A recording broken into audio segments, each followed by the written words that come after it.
A photograph can look ordinary for 100 years until someone notices what's hiding in the frame, a detail that rewrites what experts believed or returns what people thought was lost.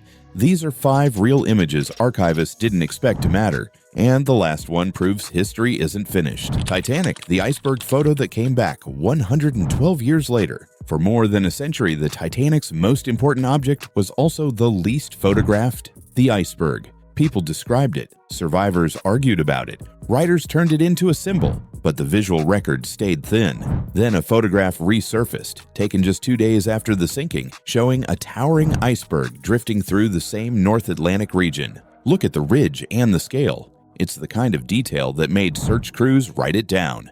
And instantly, a quiet question returned. Was this the iceberg? The photographer wasn't thinking about Titanic history. He was trying to capture what ships were still looking for. Historians treat this carefully for a reason. No one can prove it. But here's why the photo still matters. Because it wasn't taken by a modern investigator. It wasn't created for a documentary. It wasn't built to go viral. It was taken close enough to the event that the camera becomes part of the aftermath. And that's what makes it dangerous evidence. Because it forces a question nobody can fully answer. Because it survives where official answers fail. A photograph isn't a verdict, but it is a witness. It says someone stood here, looked at this, and thought it was worth capturing. And when that happens in 1912, when film is expensive and cameras aren't everywhere, it means something. So the photo opens a loop that never fully closes. If the Titanic archive can still produce new images after a century, how many other finished historical stories are still missing frames? Because the next image wasn't lost in the ocean. It was lost in plain sight, inside a book of faces. Harriet Tubman, the photo that vanished for generations. This one didn't come from a museum. It came from an old photo album that went up for auction. In 2017, hidden among dozens of 19th century portraits, a previously unknown photograph of Harriet Tubman appeared, believed to date to the late 1860s. And the image doesn't feel like the Tubman people think they know. Most people heard that and thought the same thing. A new Tubman photo. But historians didn't treat it as a novelty. They treated it as something heavier. Because Tubman is one of the most important figures in American history, and the public had been seeing her through a narrow window. A small handful of photographs, repeated for decades, copied, printed, reprinted. And when that happens, something subtle takes place. A person becomes a symbol. Symbols don't change. Symbols don't age. Symbols don't breathe. This is the rare version where she isn't being turned into history. She's just existing inside it. And that's why historians paid attention, because this is what symbols normally erase. So when a new image surfaces, it doesn't just expand an archive, it expands a human being.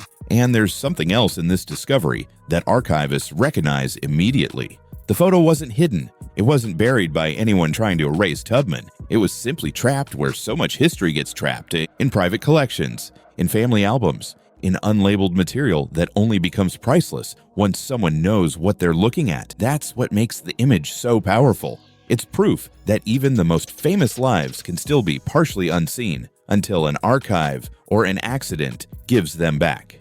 And once the album entered public preservation through major institutions, the Tubman record changed permanently. Not with a new theory, with a new face. But the next story goes beyond one face. Because the next set of photographs didn't rediscover a person, they rediscovered a whole community. The museum box that became proof of a lost world. At first, these images were nothing special. In the 1930s, archaeologists in northern Iraq took routine field photographs during excavations, the kind museums store by the thousands. If you looked at them then, they were just documentation. A shrine, a village scene, people standing still for a camera. They sat inside a museum archive for decades, until a doctoral student flipped through the collection and stopped. A Yazidi shrine. And suddenly the photo isn't archaeology anymore. It's memory. A place that later no longer existed. And in that second, the photographs changed category. They stopped being field documentation. They became cultural evidence. Because once one image was recognized, the archive opened up.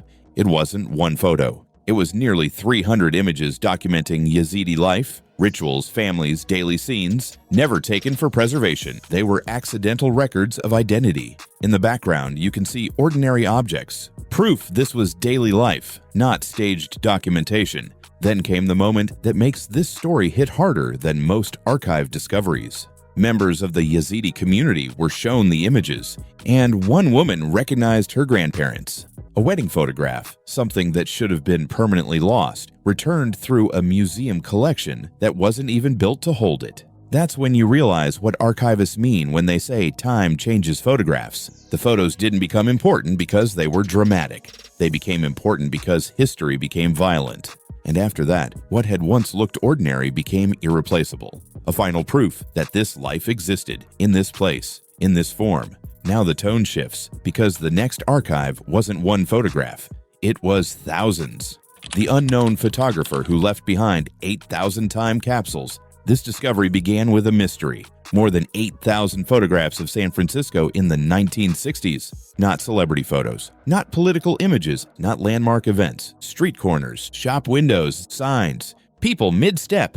The signs and storefront names are the real treasure because they're what cities erase first. Ordinary life, captured with unusual patience. And almost none of it was widely seen at the time. The photographer wasn't famous. In many accounts, the work is linked to an unknown shooter, someone who documented the city for years and then disappeared from the record. And that's what makes it unsettling. Because cities don't hold still. Neighborhoods transform, businesses vanish, street layouts change, communities shift, and official records rarely preserve what everyday life actually looked like from sidewalk height. But a camera does. A storefront sign, a bus route, a style of clothing, a neighborhood rhythm. Those details feel small until they're gone. Then they become evidence.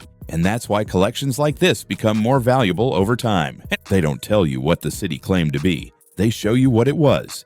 And now, the last image in this video does something even stranger. It doesn't restore a lost community. It doesn't rebuild a city. It reminds scholars that even settled history isn't settled, because even famous history can still be missing the most basic thing, a face.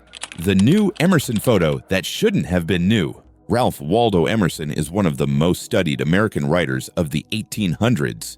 His words are everywhere. His reputation is fixed. So when a long-lost and unrecorded photograph of Emerson was discovered, scholars reacted in a specific way. Not excitement first, confusion, because this wasn't some unknown figure. This was Emerson.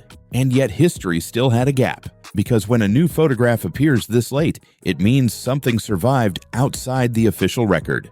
That's the entire point of why archivists care about images like this. Fame does not guarantee completeness, because archives aren't built on significance. They're built on survival. In the 1800s, photographs were fragile objects. They were traded, misplaced, mislabeled, lost inside private collections. So when a new image of Emerson surfaces, it isn't just one more portrait.